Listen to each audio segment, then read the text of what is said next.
Praise the lord, హల్లెలూయా. అందరికీ good Friday శుభాకాంక్షలు.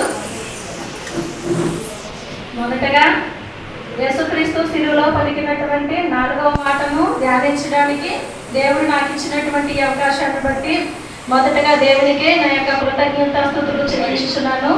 అదేవిధంగా నాకు ఈ అవకాశాన్ని ఇచ్చినటువంటి పాస్టర్ గారికి సంఘ పెద్దలకు, విశ్వాసులకు అందరికీ కూడా నా యొక్క వందనాలు తెలియజేస్తున్నాను. చిన్న ప్రార్థన చేసుకుందామండి. పరలోకమందున్న మా ప్రియ పరలోకపు తండ్రి, నీ ఘనమైన దివ్యమైన పరిశుద్ధమైన నామములకు వందనములు, స్తుతులు, స్తోత్రములు తండ్రి. ప్రభువా, తండ్రి యేసుక్రీస్తు శిలువలో పలికినటువంటి 7 మాటలలో ప్రభువా, 5 మాటలను గతించిన సంవత్సరములలో ప్రభువా, దేవానైనా ప్రభువా, నేను ధ్యానించడానికి నీవు నాకు కృప చూపించారు తండ్రి. అదేవిధంగా మరొక మారు తండ్రి ఈ సంవత్సరం కూడా ప్రభువా నీ సన్నిధిలో నిలవబడి నాయన ప్రభువా, నీ మాటను వివరించుచుండగా, నీ మాటను ధ్యానించుచుండగా నీవు నాకు తోడుగా ఉండండి ప్రభువా. నీవు నాకు సహాయం చేయమని ప్రభువా, నీవు నాకు ధైర్యాన్ని దయచేయమని యేసు నామమున అడుగుచున్నాను తండ్రి, ఆమేన్. మరొకసారి అందరికీ గుడ్ ఫ్రైడే శుభాకాంక్షలు.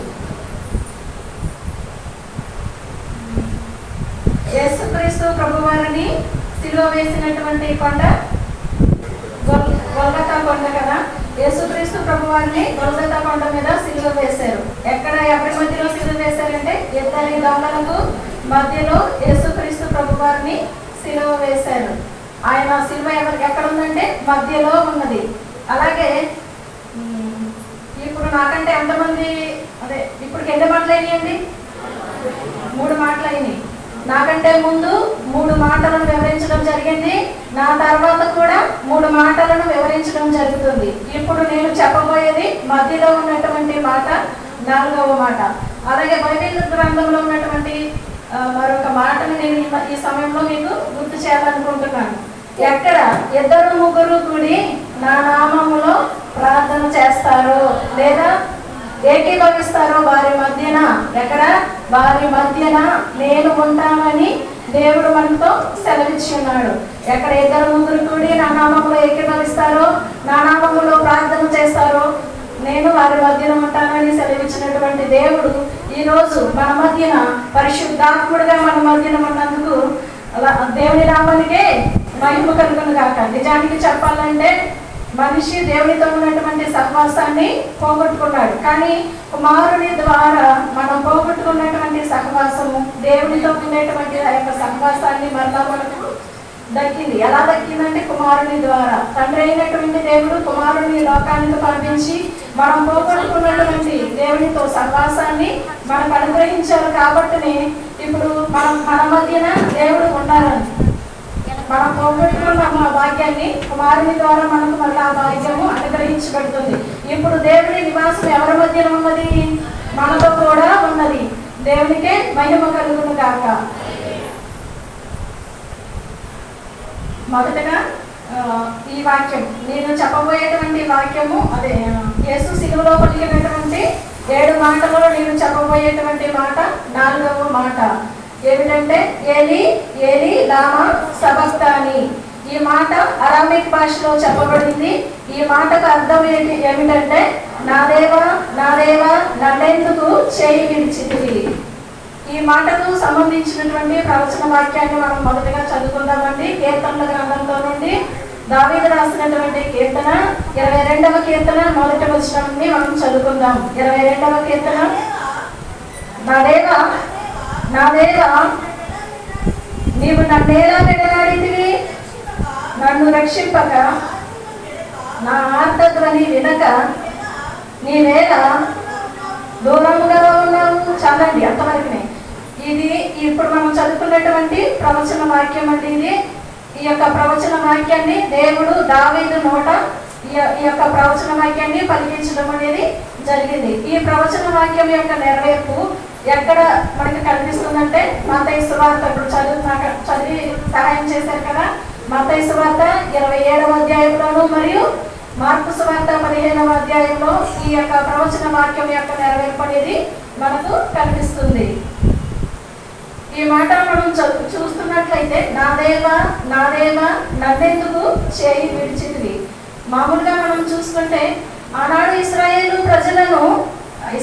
ప్రజలు పాపం చేసినప్పుడు దేవుడు వారిని విడిచిపెట్టినట్లుగా వాక్యంలో మనం చదువుకుంటాం. ఇశ్రాయేలు ప్రజలు దేవుణ్ణి మరచి దేవుని విడిచిపెట్టి వారు పాపం చేసినప్పుడు దేవుడు వారిని శత్రువుల చేతికి అప్పగించడం జరిగింది. దేవుడు వారిని విడిచిపెట్టడం జరిగింది. అదే విధంగా సౌలు అనే రాజు ఉన్నారు కదా, ఇశ్రాయేలీయుల మొట్టమొదటి రాజు. సౌలు పాపం చేసినప్పుడు అతను రాజు అయినప్పటికీ దేవుడు అతన్ని కూడా విడిచిపెట్టారు. దేవుడు అతనిని విసర్జించడం జరిగింది. అలాగే సంసోను అనే ఒక వ్యక్తి ఉన్నారు కదా, న్యాయాధిపతుల గ్రంథంలో. సంసోను బలవంతుడు. దేనిని బట్టి అతను బలవంతుడిగా ఉన్నాడు అంటే దేవుని ఆత్మ అతని మీద నిండుకున్నది కనుక, ఆత్మ పూర్ణుడుగా అతను ఉన్నాడు కనుక ఆత్మ బలము చేత అతను శత్రువులను జయించగలిగాడు. కానీ సంసోను పాపం చేసినప్పుడు దేవుని యొక్క ఆత్మ, యెహోవా ఆత్మ అతన్ని విడిచిపెట్టినట్లుగా వాక్యంలో మనము చూస్తాం. అంటే సంసోను పాపం చేసినప్పుడు యెహోవా అతనిని ఎడబాసినని వాక్యంలో మనం చదువుకుంటాం. అలాగే ఆదాము హవ్వలు ఉన్నారు కదా, వారు కూడా పాపం చేసినప్పుడు దేవుడు వారిని ఏదైనా తోటలో నుండి గల్లగొట్టినట్లుగా వాక్యంలో నుండి మనం చూస్తాము. అయితే మనుషులు పాపం చేసినప్పుడు దేవుడు వారిని విడిచిపెట్టడం అనేది సమంజసంగాను సబబుగాను ఉంటుంది. కానీ ఇక్కడ మనం చదువుకున్నట్లయితే తండ్రి అయినటువంటి దేవుడు కుమారుడైనటువంటి యేసుక్రీస్తు ప్రభు వారి యొక్క చెయ్యి విడిచిపెట్టినట్లుగా మనం ఇప్పుడు 4వ మాటలో మనకు కనిపిస్తుంది. తండ్రి అయినటువంటి దేవుడు కుమారుడి యొక్క చెయ్యి ఎందుకు విడిచిపెట్టారు? మనుషులు పాపం చేసినప్పుడు దేవుడు వారిని విడిచిపెడుతున్నారు కదా. మరి యేసుక్రీస్తు ప్రభు వారు ఆయన ఏ పాపము చేయలేదు, ఏ నేరము చేయలేదు, ఆయనలో ఏ దోషము లేదు. ఆయన మీద ఎన్నో నేరాలు ఆరోపించడం జరిగింది. అబద్ధపు సాక్ష్యాలు పుట్టించి ఆయన మీద నేరాల మోపాలని చూశారు, కానీ ఒక్క నేరమైనా కానీ రుజువు చేయబడలేదు. పిలాతు కానీ హేరోదు రాజు కానీ యేసు ప్రభు వారి మీద ఏ దోషము కూడా కనుగొనలేదు.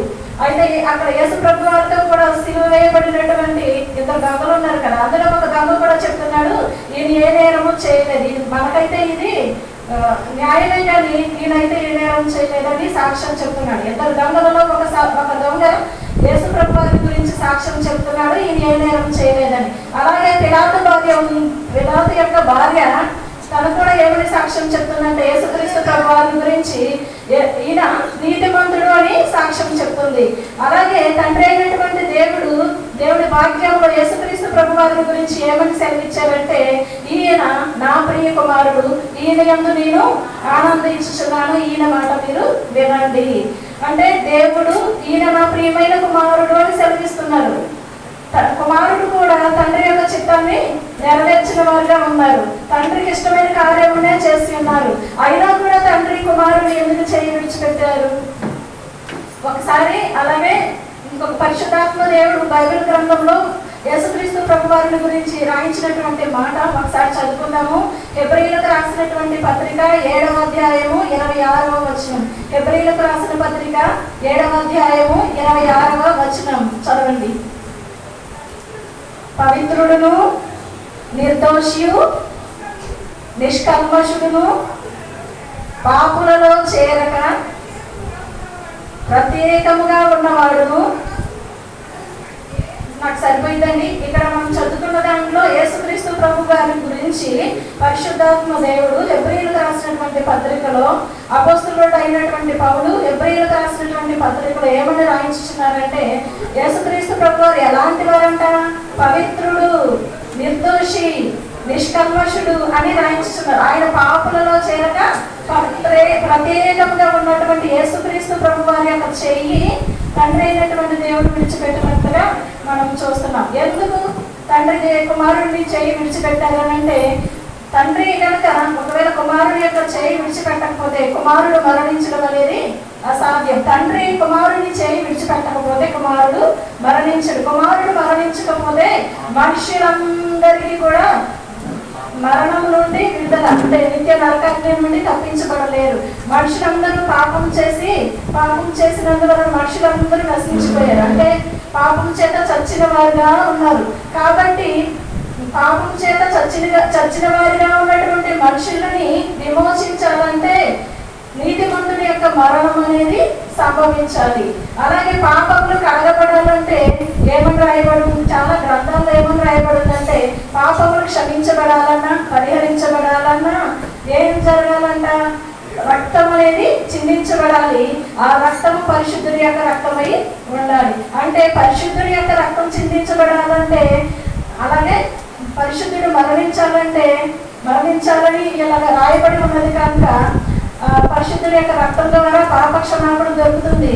అలాగే పరిశుద్ధుడి యొక్క మరణం ద్వారా మనుషులందరికీ కూడా పాప విమోచన జరుగుతుంది. కాబట్టి తండ్రి అయినటువంటి దేవుడు మన నిమిత్తమే మనుషులందరి కొరకు, ప్రజలందరి కొరకు రక్షకుడుగా ఉంటున్నట్లుగా మనకు వాక్యంలో ఉంది కదా, తన ప్రజలను వారి పాపముల నుండి ఆయనే రక్షించును కనుక ఆయనకు యేసు అను పేరు పెట్టుదమని. అంటే యేసు రక్షకుడిగా ఈ లోకానికి వచ్చాడు. తండ్రి చిత్ర ప్రకారంగా తండ్రే ఈ భూమి మీదకి పంపించారు. ఎందుకంటే మనుషులందరికీ కుమారుని ద్వారా రక్షణ. అలాగే మనకి యోహాను సువార్తలో 3వ అధ్యాయంలో ఉంటుంది, చదవాల్సిన అవసరం లేదు కానీ 16వ వచనంలో ఉంటది, దేవుడు లోకమును ఎంతో ప్రేమించెను కాగా తన అద్వితీయ కుమారునిగా పుట్టిన వానియందు విశ్వాసముంచు ప్రతి వాడును నశింపక నిత్య జీవం పొందినట్లుగా ఆయనను అనుగ్రహించిన. అంటే తండ్రి అయినటువంటి దేవుడు కుమారుణ్ణి మనకు అనుగ్రహించాడు. ఎందుకు అనుగ్రహించాడంటే మనుషులలో ఏ ఒక్కరు కూడా నశించకూడదు, మనుషులలో ఏ ఒక్కరు కూడా నరకానికి వెళ్ళకూడదు, మనుషులందరికీ కూడా నశించకుండా నిత్య జీవం పొందాలనేటువంటి ఉద్దేశంతో తండ్రి అయినటువంటి దేవుడు కుమారుని లోకానికి పంపించారు. మనం ముందు చెప్పుకున్నట్లుగా ఆ యొక్క రక్షణ కార్యం జరగాలంటే ఎలా జరుగుతుందంటే రక్తం అనేది చిందించబడాలి. అలాగే మరణించాలి, యేసు ప్రభు మరణించాలి. యేసు క్రీస్తు ప్రభు వారి యొక్క మరణం ద్వారానే ఆ యొక్క రక్షణ కార్యం నెరవేర్చబడుతుంది. ఆయన మరణించి తిరిగి లేవాలి. ఆయన మరణించి తిరిగి లేచినప్పుడే మనుషులందరికీ పునరుద్ధానం అనేది జరుగుతుంది. ఇప్పుడు మొట్టమొదటిగా యేసు తండ్రి అయినటువంటి దేవుడు కుమారుడి యొక్క చెయ్యి విడిచిపెట్టడానికి మొట్టమొదటి కారణం ఎందుకనంటే మనుషులందరికీ యొక్క రక్షణ కొరకు, మనుషులందరికీ పునరుద్ధానం చేయడం కొరకు, అలాగే మనుషులందరికీ నిత్య జీవం కలగడానికి తండ్రి అయినటువంటి దేవుడు కుమారుడి యొక్క చెయ్యి విడిచిపెట్టినట్లుగా మనం చూస్తున్నాం. అయితే ఇంకా రెండవ కారణం ఏంటంటే ఆనాడు ఏదైనా తోటలో ఆదాము హవ్వలు పాపం చేసినప్పుడు దేవుడు వారిని సాయంకాలం కూడా చల్లపూట యెహోవా స్వరము ఆదామును పిలిచినట్లుగా మనం ఆదికాండం గ్రంథంలో చూస్తాము. అక్కడ ఏమని ఉంటదంటే యెహోవా స్వరము ఆదామును పిలిచినప్పుడు ఆదాము దేవునికి భయపడి చెట్టు చాటునికి వెళ్ళి దాక్కున్నాడు.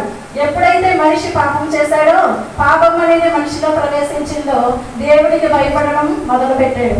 పాపం అనేది మనిషిలో భయాన్ని తీసుకొచ్చింది. పాపం వలన మనిషి దేవునికి దూరంగా జరిగిపోయాడు. వాక్యంలో చెప్తుంది కదా, యెషయా గ్రంథం 59 మొదటి 2 వచనంలో చదువుకుంటే రక్షింపనేరకీయుడునట్లు యెహోవా హస్తం కొలుచు కాలేదు, విననేరకీయుడునట్లు ఆయన చెవులు మందం కాలేదు. కానీ ఎందుకు మన ప్రార్థన దేవుని సన్నిధికి చేరడం లేదంటే ఎందుకనంట మన దోషాలు మన పాపాలు దేవునికి మనకి అడ్డంగా వచ్చినాయి అంట. ఇప్పుడు ఆనాడు ఆదాము హవ్వలు పాపం చేసినప్పుడు కూడా ఆదాము దేవుడి ఎదుటికి రాలేకపోయాడు. ఎందుకంటే దోషము, అలాగే పాపం అనేది దేవునికి ఆదాము హవ్వలకి మధ్యలో అడ్డంగా వచ్చేసింది. కాబట్టి ఇప్పుడు ఆ పాపము అడ్డుగడ్డ మధ్యలో ఉన్నది కాబట్టి ఆదాము దేవుడి ఎదుటికి రాలేకపోయాడు అనమాట. దేవుడి యొక్క ముఖాన్ని చూడలేకపోయాడు. అంటే పాపం చేసినందువలన మనుషులందరూ ఏం కోల్పోతున్నారంటే దేవుడి యొక్క ముఖాన్ని చూసేటువంటి ధన్యతను పోగొట్టుకుంటున్నారు. దేవుడి ఎదుటికి రాలేని స్థితిలో ఉంటున్నారు. అంటే పాపం అనేది దేవునికి మనిషికి మధ్యలో దూరం కలుగజేసింది, అంటే ఎడమ కలుగజేసింది. ఈ యొక్క ఎడబాటు మనిషికి దేవుడికి మధ్యలో ఉన్నటువంటి ఎడబాటును తొలగించడానికే దేవుడి కుమారుడిగా ఉన్నటువంటి యేసుక్రీస్తు ప్రభు ఈ లోకానికి వచ్చారు. తండ్రి అయినటువంటి దేవుడు కుమారుడి యొక్క చెయ్యిని యొక్క శిలువ మీద విడిచిపెట్టడం జరిగింది. ఎందుకు విడిచిపెట్టారు? రెండవ కారణం చెప్పుకుంటున్నాను. మనిషికి దేవుడికి మధ్యలో ఉన్నటువంటి ఎడబాటును తీసివేసి ఏ యొక్క మనిషికి మనుషులందరినీ తండ్రితో ఏకం చేయడానికే తండ్రి అయినటువంటి దేవుడు కుమారుని యొక్క చెయ్యి విడిచిపెట్టడం అనేది జరిగింది. ఇంకొక మనకి అలాగే అంటే మన తండ్రి ఒక వ్యక్తిని గురించి నేను గుర్తు చేయాలనుకుంటున్నాను. దయచేసి ఒక నిమిషం చెప్పొచ్చా? సరేనండి. ఒక స్త్రీ గురించి నేను ఇప్పుడు మీకు ఒక గుర్తు చేయాలనుకుంటున్నాను. ఒక స్త్రీ ఇలా అనుకుందంట. ఏమని అనుకుందంటే, దేవుడు నన్ను ఎంతగానో ప్రేమిస్తున్నాడు, దేవుడు నా కొరకు పరలోకాన్ని విడిచిపెట్టి భూలోకానికి దిగి వచ్చాడు, దేవుడు నా కొరకు తన మహిమను విడిచిపెట్టాడు. ఏం విడిచిపెట్టాడు? ఫస్ట్ దేవుడు పరలోకాన్ని విడిచి భూలోకానికి దిగి వచ్చాడు, తన మహిమను విడిచిపెట్టాడు, దాసుని స్వరూపం మనిషిని పోలికగా పుట్టాడు, దాసుని స్వరూపం ధరించుకున్నాడు, తనను తాను తగ్గించుకున్నాడు, శిలువ మరణం పొందినంతగా తనను తాను తగ్గించుకున్నాడు. అయితే అంతేకాదు, ఆయన ఎలాగా ఎందుకు ఈ లోకానికి వచ్చాడనంటే మార్కు సువార్తలో ఉన్నది. ఏమని ఉంటుందంటే, మనిషి కుమారుడు ఎందుకు ఈ లోకానికి వచ్చాడంటే, మనిషి కుమారుడు పరిచారము చేయించుకోవడానికి రాలేదు, కానీ పరిచారము చేయుటకును అనేకులకు ప్రతిగా విమోచన క్రయముగా తన ప్రాణమును అర్పించడానికి లోకానికి వచ్చినట్టుగా మనం చూస్తున్నాం. అంటే ఇది నేను ఎందుకు గుర్తు చేస్తున్నానంటే, దేవుడు ఎందుకు వచ్చాడు అంటే పరిచర్య చేయడానికి. యేసుక్రీస్తు ప్రభు ఎందుకు వచ్చాడంటే ఆయన పరిచర్య చేయడానికి వచ్చారు, పరిచారం చేయించుకోవడానికి రాలేదు.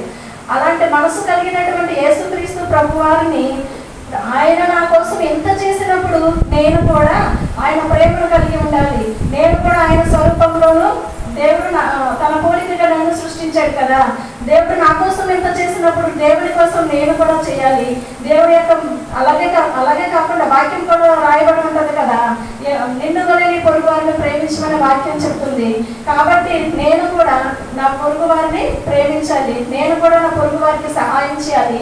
దేవుడు నా కోసం ఎంతో చేశాడు, దేవుడే పరిచర్య చేసినప్పుడు నేను కూడా పరిచర్య చేయాలనేటువంటి ఆశ అనుభవం వచ్చినప్పుడు 1925వ సంవత్సరంలో ఆమె దేశాన్ని వదిలిపెట్టింది.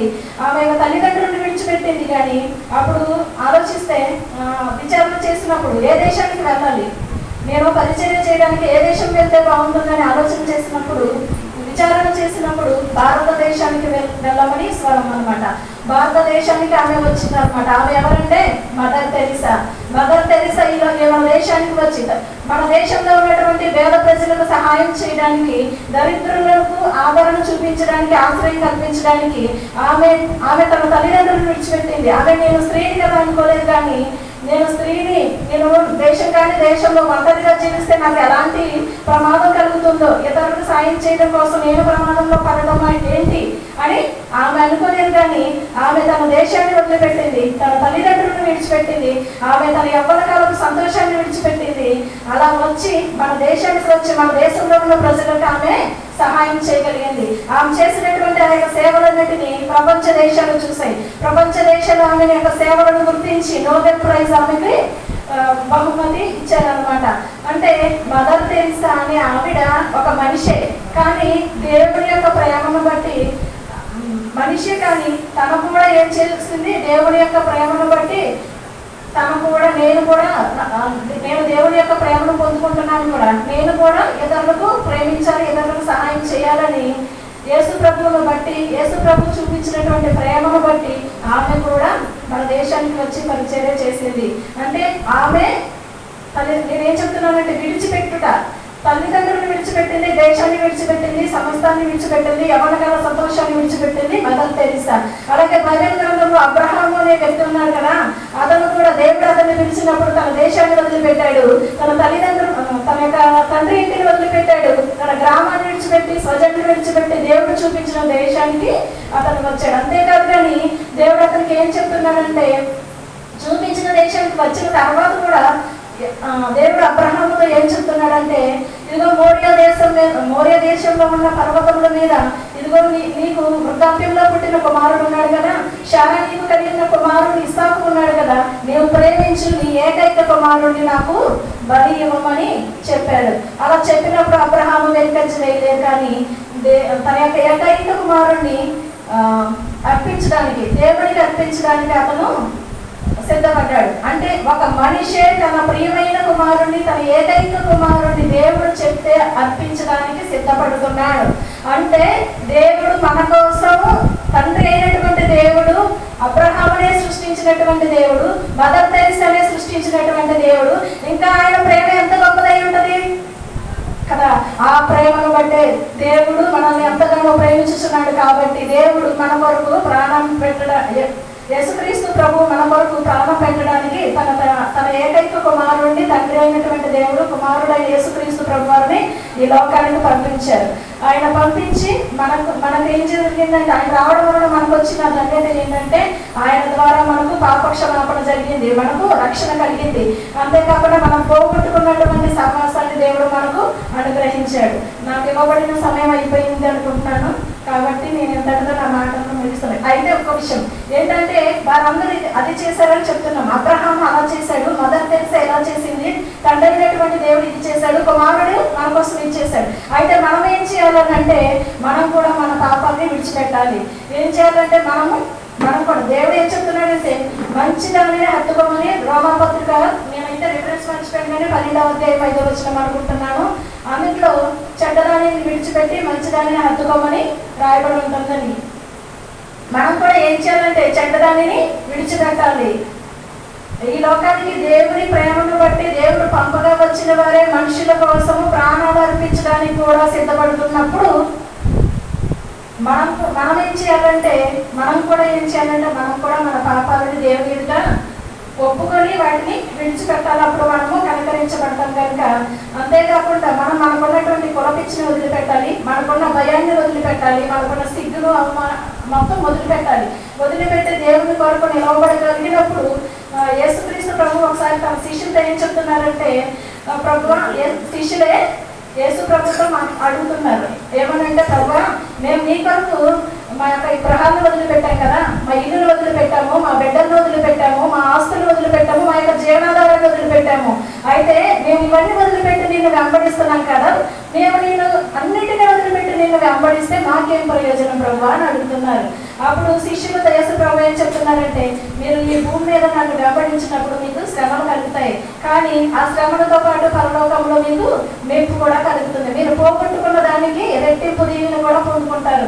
యోగు కూడా అలాగే పొందుకున్నాడు కదా, అలాగే శిష్యులు కూడా అలాగే దేవుడు వాళ్ళతో శిష్యులతో చెప్తున్నారు అనమాట. అంటే ఈ లోకంలో మనం దేవుని కొరకు ఏదైనా విడిచిపెడితే దేవుడు మనకు ఇంకా పరలోకంలో రెట్టింపు దీవెన ఆశీర్వాదం ఇస్తాడు. దేవుడు మన అందరికీ అంటే ధన్యత దయచేయగాక.